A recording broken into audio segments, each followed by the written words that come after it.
Olá, amigos, ouvintes e telespectadores. Eu sou Rafaela Padilha e estou de volta com mais uma edição do IBGM Cast, o podcast do Instituto Brasileiro de Gemas e Metais Preciosos. E tenho comigo hoje a querida e parceira, né? É uma parceira. Verdade, né? Márcia Crossi, que é CEO da DGNG. Seja bem-vinda, Márcia. Obrigada, prazer estar aqui. A gente já está, fala assim, quando a gente encontra aqui já a estrutura do podcast, a gente já fala, puxa vida. E esse é o exemplo perfeito de continuidade que a gente vai falar hoje, né, Rafa? Rafa já virou parceira nessas propostas. Ai, que bom. Você desenvolveu um projeto chamado os 4 Cs da Joalheria. Do setor joalheira, da joalheria. E eu queria Isso. que você explicasse primeiro o porquê do desenvolvimento desse projeto Sim. e depois como ele funciona. Bom, Rafa, a ideia sempre é a capacitação, né? Acho que o grande foco nosso da DGNG, junto com o IBGM, é a capacitação. Como que a gente vai capacitar os varejistas de joia numa atuação mais consistente no ponto de venda deles. E a gente identificou uma fragilidade muito grande com o branding, com essa estrutura do branding, né? Como a gente tem um histórico no setor joalheiro as joalheiras serem mulheres ou pessoas que começaram sozinhas, comprando joias e revendendo, e elas foram crescendo, viraram um escritório fechado, depois elas continuaram crescendo e viraram uma joia, e hoje são joalheiras extremamente bem-sucedidas, bem organizadas, com um atendimento maravilhoso, com uma linha de produtos especial, mas sem uma estrutura de branding. Ela ainda é uma pessoa física. Hoje ela tem uma estrutura de pessoa jurídica, mas atuando como uma pessoa física, né? Então, separar essa pessoa do pessoal para ela virar uma marca, né? Então, a gente fez uma brincadeira, na verdade, Rafa. Mas só exemplifica, desculpa, não te cortando. Como é que se mistura essas duas identidades, da pessoal e física? Por exemplo, ela tem o gosto pessoal dela, ela tem o jeito dela, e a marca não é Vou dar um exemplo que ilustra muito bem isso. Vamos pegar a Chanel, né? Chanel, ela já não está aqui, ela já morreu, mas quando eu entro na loja da Chanel, a Gabriele Chanel está lá dentro. Nos produtos, na decoração da loja, no perfume da loja, no treinamento da equipe de venda. Mas a pessoa física, Gabriele Chanel, que dizem que era muito mal-humorada, que ela era uma pessoa difícil, mas isso porque separaram. Ela virou um personagem que é a Chanel, que é essa que a gente quer comprar e deseja a marca. Né? Então, as nossas joalheiras, elas são pessoas físicas que os clientes adoram, conheceram ela, mas no mundo de internet, ela é de Santos, por exemplo, tá? Ela é conhecida em Santos, mas quem está em Pirapora do Norte não conhece a pessoa, conhece a marca.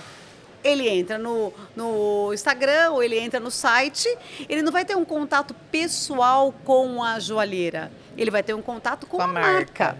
Mas essa interação, ela também interfere no produto que ela vende, né? Com certeza. Porque se ela não dissocia, ela vai vender o que ela gosta. Exatamente. Ela compra o que ela gosta, da forma que o que ela acha bonito, o que ela não tem, às vezes, uma profissionalização de fazer uma métrica de estoque para ver o histórico de venda mesmo, de entender. Ela vende, ela está pensando nos mesmos clientes, mas como que ela pode dizer hoje, isso não vende? Essa pessoa física. Porque se ela tiver, esse cliente que está em Pirapora do Norte, não falou com ela, ele está olhando ela pelo site ou pelo Instagram. Então, a marca ela tem que ter uma coerência com a identidade dela. E aí ela vai conectando clientes, até para poder ter uma expansão e principalmente uma continuidade. Mas essa conectividade também está ligada na questão da atualização, né? Sim. Eu tenho que me atualizar com relação a tendências. Eu não posso comprar o que me agrada. Ela tem que se atualizar com o mercado que ela está, com o mercado de atuação, com o perfil da... Vou dar um exemplo. Se eu pensar, voltando no exemplo da Chanel, que é um produto de alto luxo, mas que tem uma temporalidade, tem uma elegância, mas eu posso ter um espírito de marca fã, divertido, que é uma Miu Miu, por exemplo. Né? Um exemplo que eu adoro dar é o brigadeiro. Eu posso ter o brigadeiro para festa infantil. ele é para criança, ele é divertido, ele é todo colorido. Agora eu quero ter um brigadeiro gourmet. Daí é um cacau selecionado, feito chocolate com... belga. É belga, com um tempo de preparo no forno, numa temperatura exata, com uma decoração. E eu posso ter um brigadeiro para mulheres com TPM. Entende? É o mesmo produto com 3 identidades de marca diferentes. Então, aqui eu tenho que ter uma embalagem fã, divertida, alegre, que comunique com criança. A comunicação do marketing tem que ser para criança. Para esse, eu tenho que comunicar para uma pessoa sofisticada, que quer um presente, que quer que seja um produto, um brigadeiro marcante, para um momento especial. E para outra, eu vou pegar a mulher naquele momento que ela está com aquela fúria da TPM, que ela precisa comer alguma coisa, que é quase um remédio para ela comer aquilo. Então, você concorda que o produto é o mesmo, mas a comunicação, a forma de apresentar, o treinamento da equipe de venda é completamente diferente? Sim. Né? E os 4Cs, vamos lá, o que são 4Cs? Quais são? Bom, a gente fez aqui, tem uma brincadeirinha que a gente fez, gente. Na joalheria, quando a gente pensa no diamante, o diamante ele é avaliado pelos 4Cs. Então a gente fez uma brincadeira, pegando os 4Cs do diamante e a gente trouxe os 4Cs da joalheria. Então, o que seriam os 4Cs? Seriam as estruturas necessárias para que você possa ter uma permanência, uma continuidade. Então, a primeira coisa que a gente pensou foi a coerência. Uma marca, ela precisa ser coerente. Então, que nem eu falei, se eu sou gourmet, eu tenho que ter uma embalagem gourmet, eu tenho que ter um atendimento gourmet, eu tenho que ter um ambiente gourmet, eu tenho que ter um tom de voz gourmet. Vocês viram que mudou até o meu tom de voz na hora de falar? Se eu sou fã, eu tenho que ter embalagem fã, eu tenho que ter o display fã, eu tenho que ter a comunicação fã, eu tenho que estar no lugar onde acesso fã. Então, tudo tem que ser coerente nessa apresentação. Então, nessa cartilha do C, da coerência, a gente fala da importância de você ter o seu branding, definir quem eu sou, qual é o meu fator de diferenciação e como eu sou coerente em todos os pontos de contato da minha marca com esse conceito. Então, o que são os pontos de contato? O site, o ambiente, a embalagem, o treinamento da equipe de venda, o uniforme da vendedora, né? A decoração da minha vitrine, a modelo que eu escolho para minha campanha, toda vez que o consumidor final entra em contato com a marca, é um ponto de contato. Se ele ligou e alguém atendeu o telefone, tem que ter o mesmo tom de voz, tem que ter a mesma coerência. Então, tudo é ser igual. Então, essa é a coerência, é o primeiro ponto. O segundo que a gente trouxe é a contextualização. Então, que você pode mudar a proposta de um produto só mudando o contexto em que ele está. Vou dar um exemplo. Colar de pérola, tá? Se eu lancei uma coleção de pérolas e eu estou pensando de vender essa coleção de pérolas para uma senhora, né, uma senhora tradicional, mais romântica, eu vou pensar no cabelo, na maquiagem, vou pensar na roupa que eu vou colocar e vou colocar o colar de pérola. Mas, de repente, eu quero aproveitar esse mesmo produto para vender para um homem. Que agora super na moda. Super na moda, pérola para homem. Então, exato, é um novo contexto do mesmo produto. Então, eu vou pegar, de repente, que agora quem está mais usando é um rapper, é um jogador de futebol, né, que já usam as rivieras, já usam os solitários de diamante, e agora eles estão usando as pérolas. Então, eu posso fazer uma sessão de foto, trazer uma apresentação do produto num novo contexto. Então, esse elemento, como eu sempre tenho que pensar que isso é para a continuidade da marca, né? Que eu estou pensando como minha marca permanece ao longo dos anos, né? Talvez ir mudando a contextualização dos produtos gere uma nova oportunidade de venda desse produto.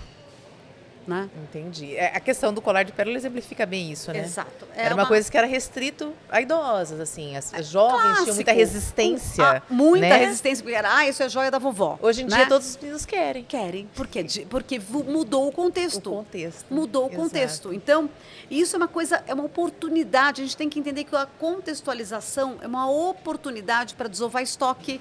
Quando eu estou com excesso de estoque, pega aquele... Gente, fica a dica. Essa dica é importante.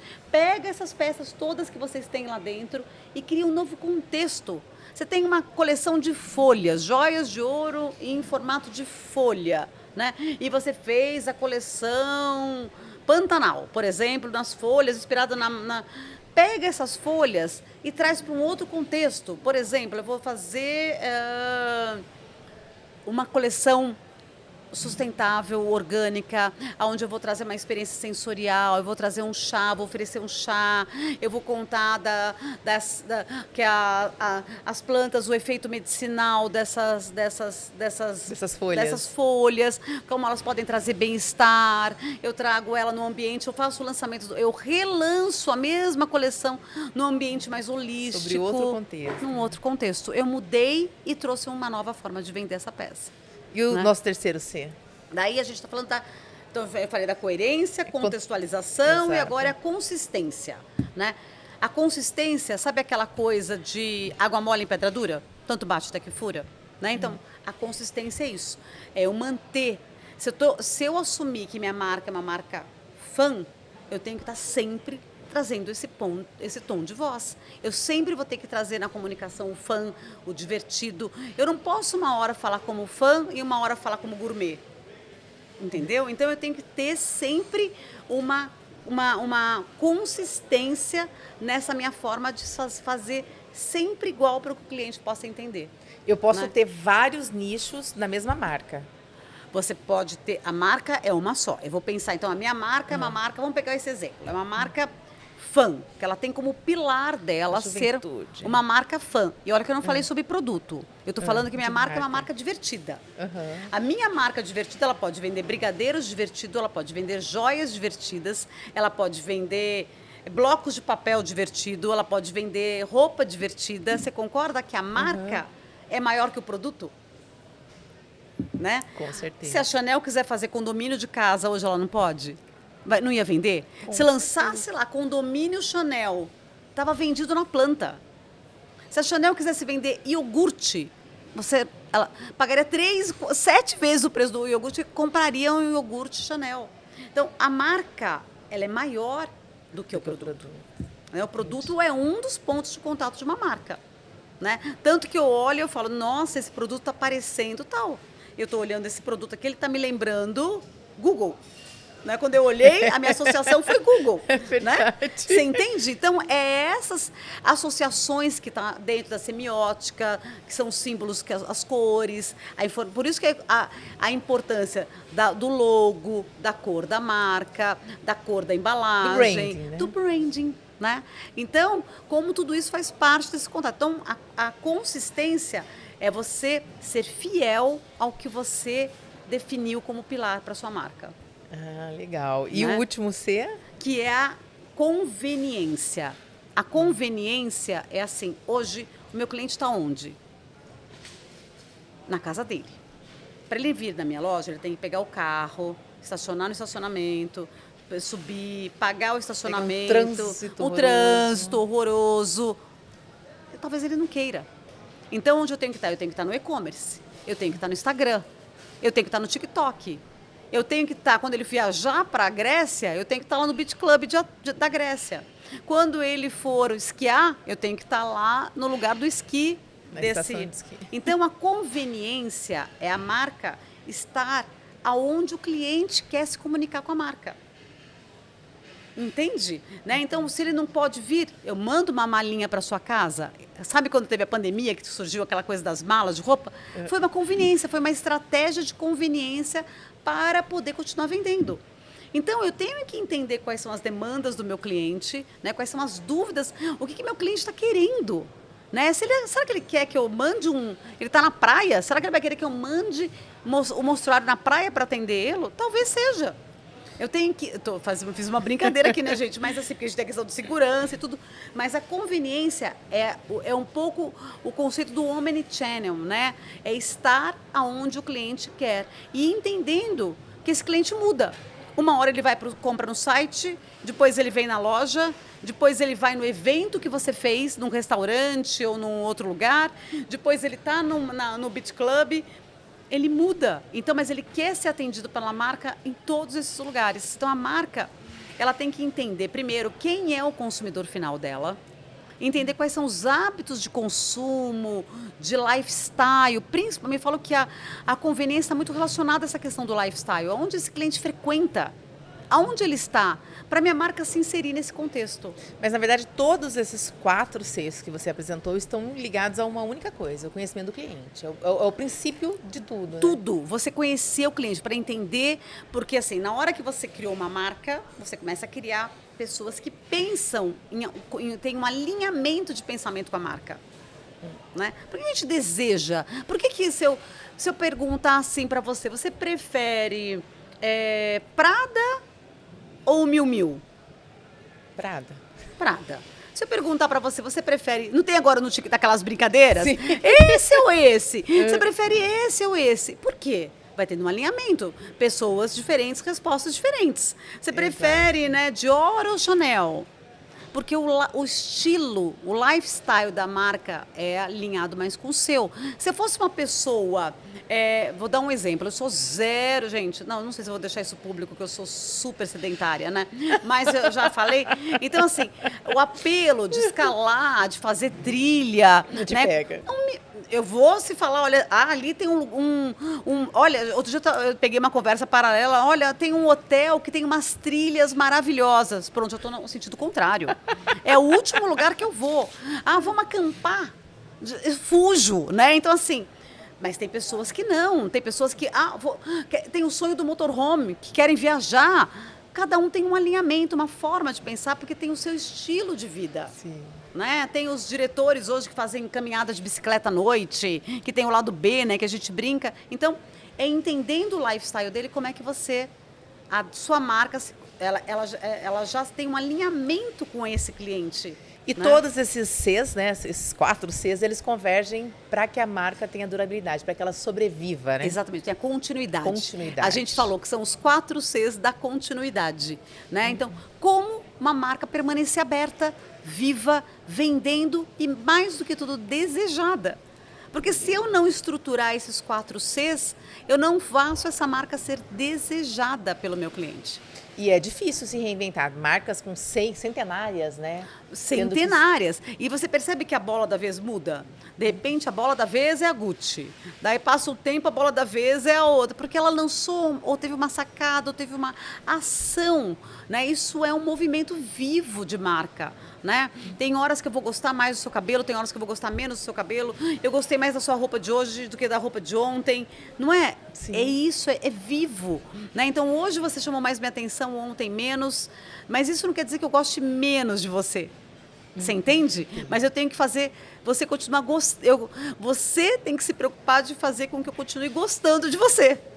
Que eu seja a sua preferência enquanto marca. Exatamente, enquanto marca. Né? E como é que tá? Você, nesse projeto que você apresentou, você tem cases, né? Você traz alguns exemplos. Sim, a gente trouxe foi interessante, a gente pegou uma marca que é a Tolentino, é uma marca de Blumenau, uma marca que tem 1 ano de vida, uma marca, a gente quis dar um exemplo para mostrar como é possível numa marca que, porque quando eu falo de uma Chanel, é tudo muito fácil, né? né? Então, quando eu quando eu falo de uma marca que está nascendo, é muito mais difícil, né? Então, por exemplo, essa é uma marca que ela traz nos pilares dela o provocativo. É uma marca que ela quer ser provocativa. Né? Eles têm uma brincadeira entre eles, que eles falam que eles gostam de piquenique na boca do vulcão. Né? Eles gostam de causar. Né? Ao mesmo tempo, eles são super acadêmicos, eles são super cultos, eles têm uma formação acadêmica extremamente sólida. E o estilo da joalheria é uma joalheria clássica. Né? O design é clássico, inovador, mas clássico, traz técnicas clássicas da ourivesaria. Então, olha o desafio de fazer uma marca, então a gente definiu esses pilares, né? E o outro pilar deles é o lapidar, porque eles são de origem muito simples e a cultura foi lapidando o estilo de vida deles. O acesso à cultura foi transformando eles em alguma coisa mais nobre, né? De pensamento, de cultura. Então, eles têm esses 3 pilares, que é o lapidar, o provocativo e o old school, que a gente brincou, que é essa velha história. Como que a gente traz isso para a marca? Então, por exemplo, é uma marca que todos os produtos, sempre as gemas são facetadas, são lapidadas. Nunca usa gemas que não são lapidadas, brutas ou cabochão que não tem faceta. Sempre gemas com faceta. Como que a gente trouxe a questão do provocativo? Nos temas, nas coleções, por exemplo, o primeiro lançamento deles, a coleção chama Fúria. E ela tem 3 conjuntos, um que chama Hormônio, outro que chama Soco no Espelho e a outra que chama, que é a Medusa, que é a Fúria da Medusa, que te pedrifica, né? Então, são 3 conjuntos. E eles fizeram o lançamento da marca dentro de uma galeria de arte super provocativa. As modelos todas vestidas de capuz preto, ou seja, todas com uma meia preta, assim, elas estavam a mão coberta. Você não sabia, tinha um mistério de como era essa modelo, né? E trazendo, e uma hora essa modelo dava um soco no espelho e quebrava, e aí depois isso era mostrado para os clientes. Os clientes adoraram. Eles fizeram uma outra, mas ao mesmo tempo... outra coisa que eu adoro, eles têm um post lá quando você entra, lá escrito merda. Uma joalheria, fazer um post escrito merda, daí quando você vai ler o texto, merda, num texto super acadêmico, super bem redigido, merda no teatro, representa como as carruagens, as pessoas chegavam de carruagem, então quando tinha muita merda na frente do teatro, era porque era um sucesso. Então, hoje essa gíria da merda no teatro é uma gíria de sucesso. Então, eles trouxeram, só que quando você lê aquilo, te dá uma reação, é o provocativo que eles querem trazer. Então, não estava nem necessariamente só falando de joia, mas as informações que a marca traz na comunicação são validadas com a coerência, a contextualização, né? Mas você está falando de continuidade mostrando uma marca que tem 1 ano. Isso não é um contrassenso? Não, Márcia? a gente pegou um exemplo dos 4Cs, que essa marca só vai... A gente pegou exatamente uma marca que tem 1 ano, jovem, para mostrar que essa marca só vai permanecer se ela manter essa consistência, essa coerência, essa contextualização e essa conveniência. Entendi. Então, se ela se perder disso, ela vai virar uma marca que vende joias, somente. Ela não pode perder a identidade. Não pode perder a identidade, porque é muito mais fácil eu falar dos 4Cs das grandes marcas, porque já está estabelecido. Então, como que eu faço isso hoje? Se eu tivesse uma marca nascendo hoje, ou se eu vou construir o branding da minha marca, que já existe há algum tempo, mas eu quero consolidar, os 4Cs pode ser uma oportunidade. E essa questão da continuidade, ela está muito ligada à questão geracional, né? Porque, assim, a gente convive com 3, pelo menos, gerações distintas ao mesmo tempo. A gente descobriu nas palestras, né, que a gente teve aí uma série de palestras, que isso acontece com 5 gerações, né? Que a gente está, nesse momento, né, teve até a NRF, eu estive na NRF, que é a maior feira de varejo no começo do ano, e eles falam exatamente isso, que a gente está, pela primeira vez, a gente tem 5 gerações convivendo. Olha o desafio para as marcas. E como é que faz para ter continuidade e agradar todo esse público ao mesmo tempo? Então, é isso que eles trouxeram, assim, que a gente veio com o grande debate, que a gente vai ter que ter linhas de produto para atender, né? E a comunicação, mas se eu sou fã, como que eu faço uma comunicação fã e divertida para os baby boomers? Como eu faço uma comunicação divertida para o X, que tem foco e atenção diferente, né? Eles se atraem. Mas assim, a gente parte do princípio que baby boomers, pessoas com mais de 60 anos, nem é o público de uma comunicação divertida, não é isso? Muito pelo contrário. Olha, a gente teve um case mostrando, por exemplo, um grupo de teatro de eles chamam de clown, né? Que é um grupo de palhaços que elas treinam para fazer apresentações divertidas acima de 80. Todos os alunos têm acima de 80. E tendo aula de teatro. Então, são pessoas que já estão num momento mais tranquilo da vida, mas não querem perder o humor, mas muito mais como um grupo. Eles viajam juntos, eles fazem encontros juntos, eles saem para... E eles têm o teatro clown de palhaço como motivo de conexão entre eles. Então, será que eles não querem se divertir? Acho que sim, né? Não sei se é a grande maioria deles, mas... Não, eu estou falando assim, os exemplos, né? Que a gente não pode pensar, talvez o meu baby boomer da minha marca seja um baby boomer que queira um bem-estar, qualidade de vida. Eu ouvi uma frase que diz exatamente alguma coisa sobre isso. Sobre envelhecer. Nós envelhecemos quando paramos de brincar? Exatamente, é isso. Nós envelhecemos como paramos de brincar. Nossa, foi isso, é verdade, é uma frase icônica. E eu acho que é isso, porque as marcas estão provocando experiências para todas essas gerações. Então, é entender, o importante é manter essa coerência e essa contextualização e essa consistência nessa comunicação, seja com o seu público. Quem é o seu público? Porque você concorda quando eu penso no público-alvo? Eu não estou falando de idade. Você já parou para pensar nisso? Isso é um cuidado que a questão de geração, eu penso sobre isso. Geração é definida por data de nascimento? As gerações, porque é o contexto histórico que ela viveu. Por isso que é por data. Mas eu discordo. Mas é assim, mas são coisas diferentes. Quando eles criam as gerações, classificam as gerações, é porque quando você nasceu naquele ano, naquele período, o contexto histórico te deu as ferramentas digitais, os acessos, eram aqueles que gerou um perfil de comportamento. Isso é igual para todos, porque todos viveram isso. Mas quando eu falo de marca e penso em público-alvo... Você concorda que a nossa geração, nós temos idade próximas aí, a nossa geração saiu de um telefone que custava era ação, mas né? A nossa geração, quando escuta determinadas músicas, sabemos cantar a letra inteira. A nossa geração, quando falo de determinadas referências políticas ou artísticas, a gente sabe... Não, mas é isso que eu tô falando. A nossa geração foi uma geração que era de uma época que o telefone era artigo de luxo. Sim, total. Você tinha ação, cotas telefônicas e tinha fila de espera. Sim. Né? Passamos pelo celular, que era um tijolo... E hoje a gente está antenado na tecnologia de inteligência artificial. É isso. Nós conseguimos. Olha o contexto da nossa. Nós estamos perfazendo por todas essas gerações. Mas olha o que você está falando. Nós. Os baby. Você é millennium. Eu sou X e a minha mãe é baby boomer. E nós três estamos passando pela mesma coisa. Isso é fantástico, né? Minha mãe tem 83, ela está passando. Nós três passamos por contextos, mas quando ela tinha que eles falam de 18 a 24 anos, aquele contexto de vida dela, que formou a forma de pensar, valores e desejos marcantes, é diferente do meu, que é diferente do seu.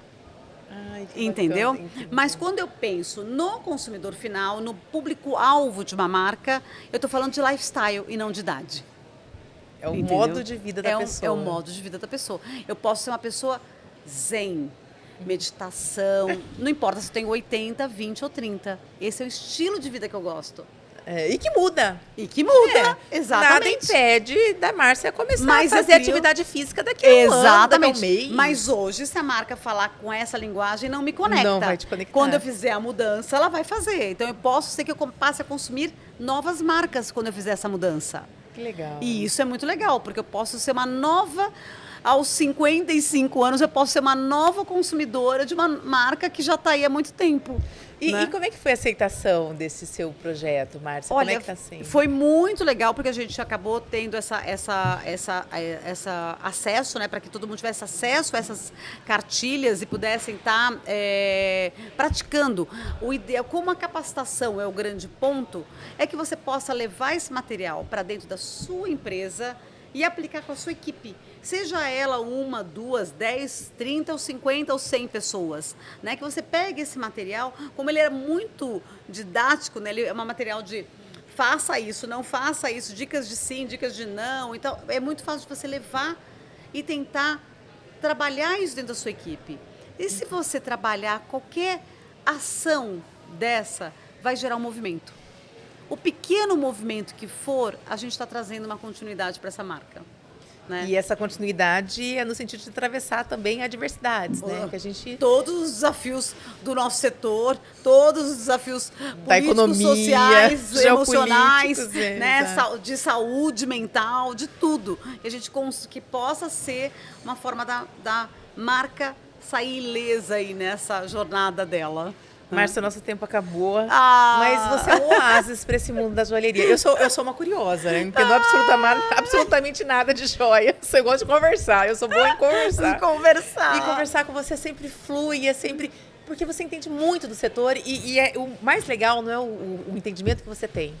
É que você gosta de passar isso para as pessoas. E é verdade. Você tornou isso uma profissão e que você leva com muita leveza, sabe? Você consegue convencer a pessoa de que aquilo é essencial para a sobrevivência dela. Ai, que coisa boa, Rafa, que seja. Eu falo, se a gente fizer qualquer movimento aqui, isso já me deixa super feliz, né? Que as pessoas acessem e façam a sua transformação, né? Pois é. Gente, infelizmente, nosso bate-papo acabou, o tempo é curto, a conversa é boa. Obrigada, Mas Rafa. haverá outras oportunidades, sempre há oportunidade, Com né? certeza, e vai ser um prazer estar aqui com você de novo, O prazer Rafa. é sempre nosso, o prazer é de quem ouviu, de quem assistiu esse episódio do podcast. E voltamos na próxima semana com mais um episódio especial. Aguardo você.